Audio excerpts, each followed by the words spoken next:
السلام عليكم ورحمة الله وبركاته. أهلا بيكم في فيديو جديد ويوم جديد، ونبتدي يومنا بالصلاة على النبي.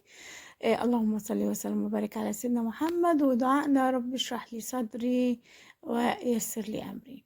وأهلا وسهلا بكم يا بنات، وحشتوني جدا جدا في الفيديو من الفيديو اللي فات. وما تنسوناش من اللايك والكومنت الحلو الجميل بتاعكم، وما تنسيش تدوسي على الجرس وتشتركي في القناة، ده فضلا وليس أمرا. وعايزة أقول لكم يا بنات إني يعني بعد غيبة، والله العظيم أنا ليا فترة غايبة، معلش. وريتش القناة بدأ يقل، وده عشان غيابي، أنا غايبة ليا فترة طويلة، وده بسبب تعبي. أنا لسه برضه بنات، موضوع رجلي وموضوع التعب اللي أنا فيه قسما بالله لسه لسه بعاني يعني من اسفة. لسه بعاني من موضوع رجلي ده والله يا بنات لحد دلوقتي، ولسه باخد جلسات دلوقتي علاج طبيعي علشان خاطر موضوع رجلي، وادعولي ان ربنا يشفي عني.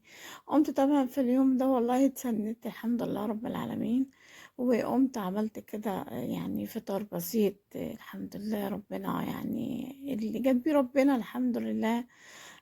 على نعمة ربنا، قلت بطاطس وكان عندي جبنة، وحطيت قطعت طماطم وخيار وفلفل، وعملت بيض بقى بالزبدة بقى عشان بحب أوي البيض بالزبدة، بنحبه بنعشقه. وعايزة أقول لكم إنه كنت مبسوطة جدا في اليوم ده، وكنت فرحانة وأنا بحضر الفطار ده، علشان كنت بعمل استعدادات لحاجة كده حلوة، او فرحانة علشان في حاجة حلوة. يعني في يعني اشخاص حلوين هيدخلوا عندي، او زيارة ناس حلوين ليا في البيت. وانا مش هقول لكم دلوقتي، خليها لكم فجأة. ادي عملت اهو البطاطس اهو، والجبنة اهو بقى، والخيار بقى والطماطم والفلفل والزيتون، والجبنة القريش بقى، والجبنة الكيري بقى، واللبنة، وكنت يعني مظبطة الدنيا. بس عايزة اقولك انا كنت بستعد استعدادات علشان خاطر زيارة حبايب ليا البيت، وكنت مبسوطة جدا جدا جدا ان هم يعني هيجوا يزوروني في الفترة دي، وخصوصا ان انا يعني الفترة اللي عدت دي كنت تعبانة فيها. نزلت طبعا انا، وطبعا انا وجوزي نزلنا، وقعدنا بقى نزلنا. اول عايزه اقول لكم احنا رحنا مدينه الرحاب، يعني انا عايزه اقول لكم اني رحنا مدينه الرحاب، فكنا عايزين هناك نروح سوق الرحاب، لانه سمعنا عن السوق كده اهو. فقلنا نروح سوق الرحاب بقى ونتفرج ونشوف ايه الدنيا هناك. فصراحة يعني أنا عايزة أقول لكم اتفاجئت بصراحة، أنا أول مرة أروح مدينة رحاب، يعني أنا مروحتش قبل كده رحاب خالص، كانت أول مرة أروحها. فرحنا مدينة الرحاب طبعا. كان الجو عايزة أقول لكم يعني هو كان في لسعة برد، بس ما كانش بالبرد الشديد اللي شغال اليومين دول. فالمهم كان لسه في بداياته، يعني انا عايزه اقول لكم كان لسه في اوله، ما كانش وصل لمرحله ايه بقى السقعه اللي احنا فيها دلوقتي. ربنا يا رب يعني ايه يعني يا جماعه يرحم اخواننا في فلسطين، ويعني ينصرهم، ويرحم اخواتنا في اليمن، واخواتنا في العراق، واخواتنا في السودان، ربنا يرحمهم برحمته الواسعة، وياخد بايدهم وينصرهم نصرا يعني قويا وعزيزا يا رب ان شاء الله، وينصر اخواتنا المسلمين في كل مكان. فالواحد يعني لما بتحسي بلسعة البرد دي وانتي دافيانة قد ايه، بتحسي يعني سبحان الله، بتحسي بالناس اللي هم محرومين من لحظة الدفا دي. فالحمد لله الحمد لله الحمد لله يا جماعة، احمدي ربنا في كل لحظة وفي كل ثانية. احمدي ربنا على نعمة الأمن والأمان اللي انتي عايشة فيها، احمدي ربنا على نعمة الأربع حيطان اللي انتي مدارية فيهم، احمدي ربنا على نعمة الأمن والأمان اللي ربنا يعني اداهولنا في بلدنا. ربنا يخليها لنا يا رب، ويحافظ علينا عليها، ويبارك لنا في مصر يا رب، ويحميها يا رب، يحميها من كل ظالم ومن كل معتدي يا رب بإذنك يا رب. ربنا يحافظ على مصر يا رب، وإن شاء الله إن شاء الله مصر آمنة آمنة آمنة يا رب العالمين. ده مش كلامي، ده كلام ربنا سبحانه وتعالى في كتابه الكريم. وكل من فكر يغزي مصر، أو كل من فكر يكون طامع ليها، أو إن هو يحاول يأذيها، ربنا إن شاء الله يرد له كيده في نحره بإذنك يا رب. ربنا يجعل مصر بلد آمنة إن شاء الله يا جماعة، وينصر اخواننا المسلمين في كل مكان على وجه الارض يا رب باذنك يا رب. انا عايزه اقول لكم ان انا رحت المكان بتاع العيش ده، فرن جميله جدا يا جماعه، فيها كميه مخبوزات لا تعد ولا تحصى، فيها جميع انواع المخبوزات، يعني فيها جميع انواع المخبوزات باشكالها المختلفه. والله وانا جبت برضو منها شويه، يعني انا جبت ده جبت ده، وجبت اقول لكم ايه تاني مش عارفه كده. لو عدينا هو انا جبت ده اللي هو يعني كده حاجة كده كانت ملفوفة كده لفة كده بشكل غريب، تحسي جواها زي سكر بني محروق. دي انا جبت منها.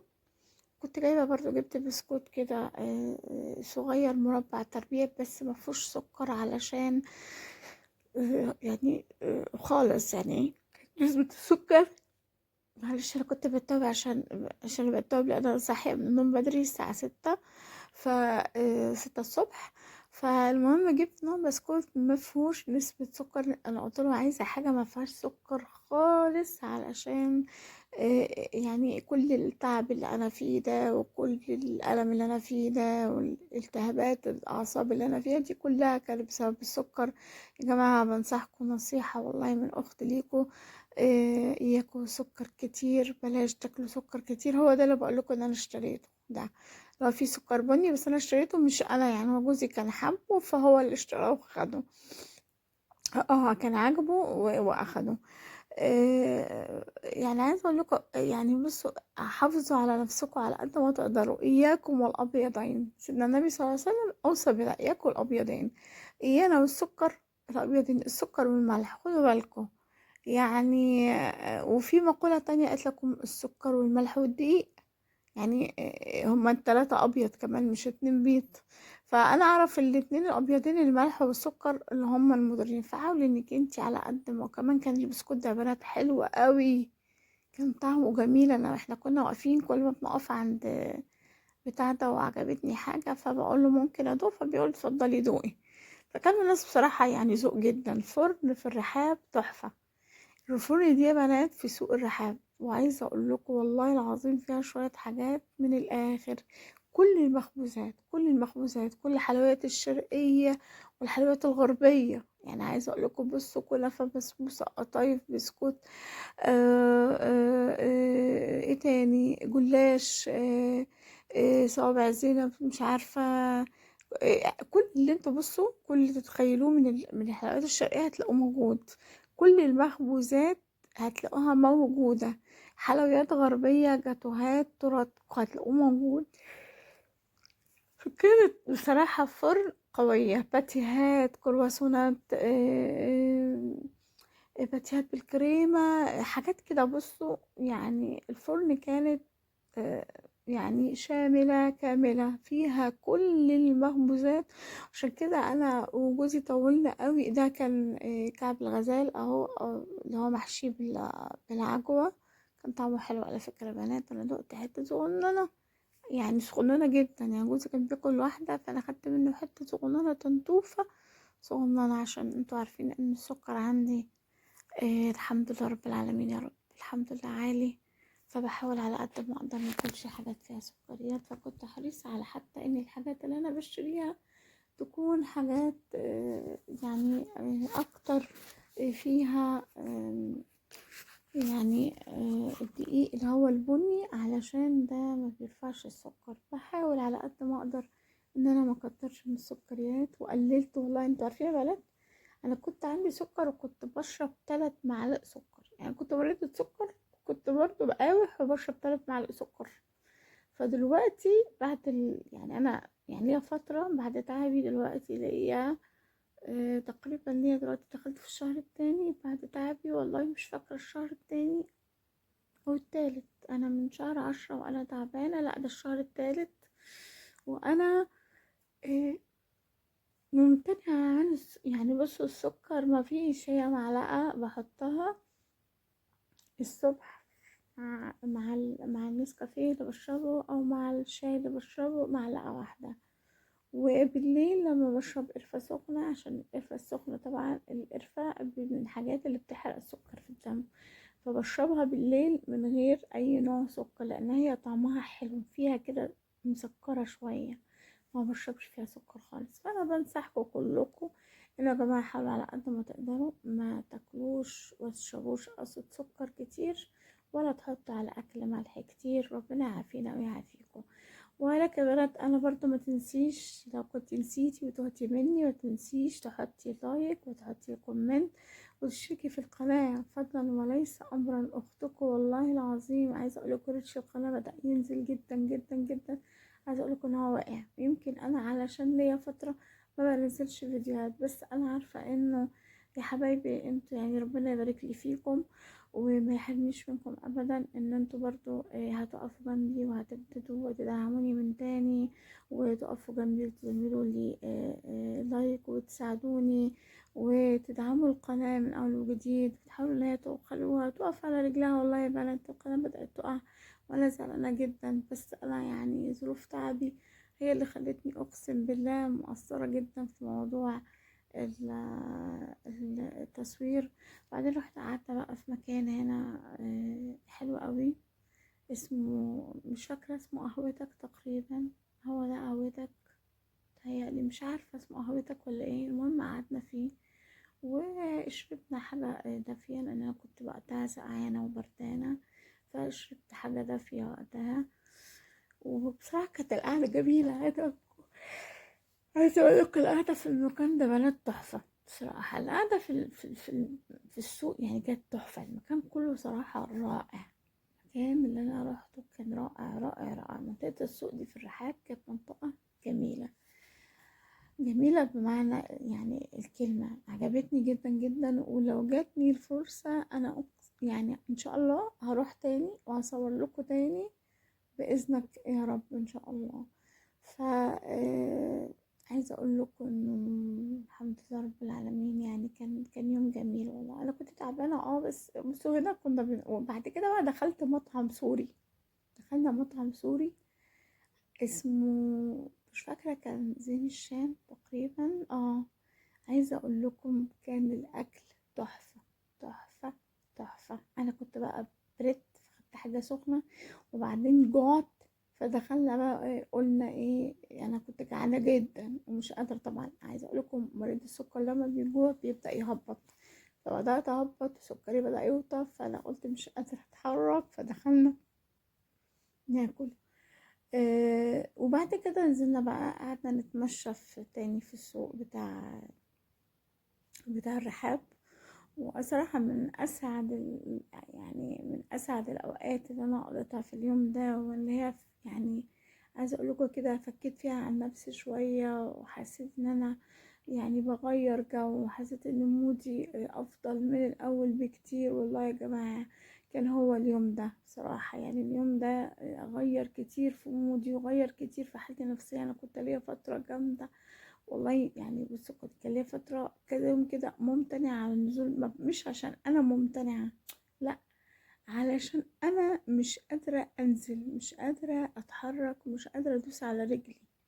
فيعني سبحان الله، والله عايزة أقول لكم أنا في اليوم ده كنت نازلة، يعني أنا كنت في اليوم ده يعني بتمشى بعكاز، لأن أنا كنت خلاص أنا تعبانة ومكتئبة ومش قادرة ان انا يعني انا مش قادره اقعد في البيت اكتر من كده، بدات اتخنق ونفسيتي بدات تتعب، وفي نفس الوقت مش قادره اقوم اصور، مش قادره اعمل حاجه، مخنوقه متضايقه، عايزه مش ماليش نفسي اعمل حاجه، ماليش نفسي امسك الموبايل واصور بالكاميرا، ماليش نفسي اعمل اي حاجه في الوجود، وغير ان انا قاعده حاسه نفسي وقاعده في البيت ومكتئبه ومتضايقه، وعماله افتكر تعبي وعلى طول بعيط وعلى طول متألمة، ومن شدة الألم بقعد أعيط زي الأطفال. فكنت محتاجة فعلا يعني إن أنا أخرج، إن أنا أفك عن نفسي. وبقول لأي حد، يعني أقول لأي حد لو أنت تعبان او متضايق او مخنوق او في حاجة مزعلاك، في حاجة مخليك مكتئب،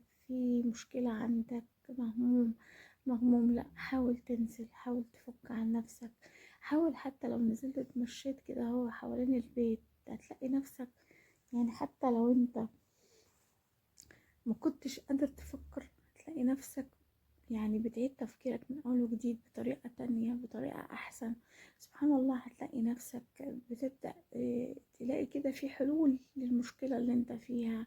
هتبدأ كده تلاقي ربنا كده بيعينك كده ويفتح عليك بإنك انت وانت كمان ماشي. يعني حاول ان انت يعني انت وماشي مثلا بتتمشى حاول تستغفر كده وبنية ان ربنا يفك همك ويزيله عنك، بنية ان ربنا ييسر لك امرك، بنية ان ربنا يشفيك، بنية ان ربنا يفك كربك، بنية ان ربنا يرفع عنك الهم والغم، بنية ان ربنا يرفع عنك الابتلاء. بصوا يا جماعة يعني انزل.